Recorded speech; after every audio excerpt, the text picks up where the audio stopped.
Welcome to CozyVille. If you've ever played a town building simulator, you know how this starts.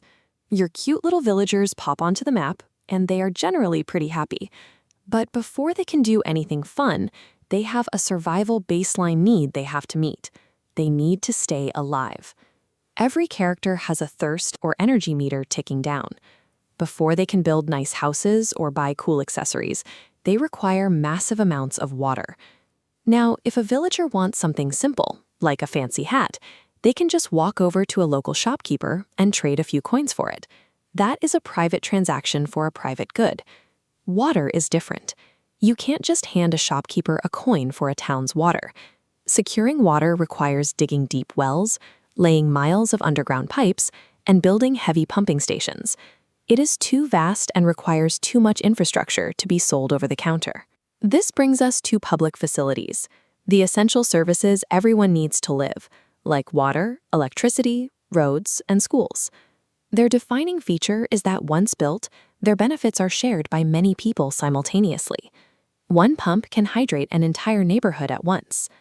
For any town to actually function, it cannot rely completely on individual one-on-one transactions. It absolutely requires these shared, large-scale systems to keep the population alive. So if the town needs water pipes, why not just let a private entrepreneur, let's call him Business Cat, build them and charge for access? This diagram shows the difference between private and public motives. Private companies operate on a profit motive. They exist to extract extra coins from every transaction. To make a profit on expensive infrastructure, they have to charge high prices for access. Look at this chart showing water allocation under a purely profit-driven system. The wealthy get unlimited access to keep their lawns lush, while poorer villagers are priced out entirely, and their health meters drop into the red.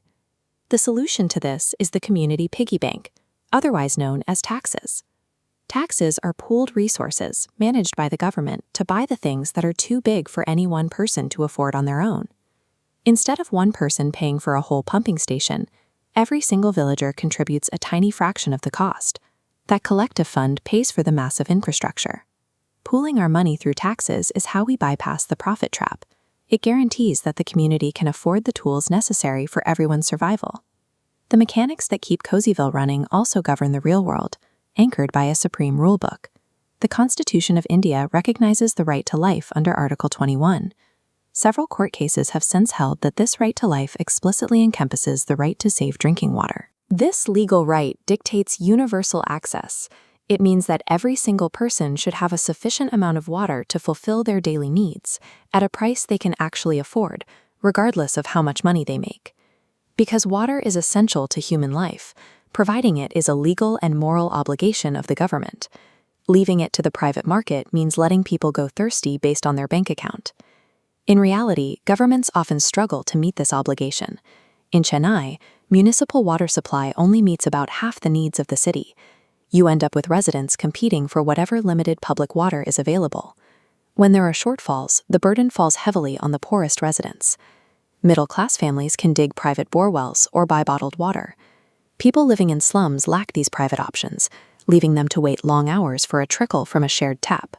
When a government struggles, some suggest the solution is to fully privatize the system. But the record shows this often backfires. Look at the country of Bolivia. When they transferred responsibility for water supply to private corporations, the price of water rose so steeply that it became completely unaffordable for the working masses. The social fallout was severe. Depriving people of a survival need led to massive riots in the streets, eventually forcing the government to take the service back from private hands. Treating a basic human necessity as a purely for-profit commodity doesn't fix the pipes. It prices people out of survival and leads to social collapse. Contrast that with Porto Alegre, a city in Brazil. They managed to achieve universal access to safe water through a transparent, publicly owned water department. The average price of water is kept low. The poorest residents are charged half the basic rate, and every single coin of profit is reinvested directly into improving the water supply. The result is clear in the data. Thanks to this accessible, safe water, Porto Alegre has a remarkably low infant death rate compared to most other cities of its size. Which brings us back to CozyVille. When the community pools its resources correctly, the town thrives. You get bustling public transport, clean parks, and flowing water for every single resident. By pooling resources through taxes, the government builds the shared infrastructure that allows every person to survive and thrive. Public facilities are the mechanics we use to take care of each other, ensuring every player has a fair chance to play the game.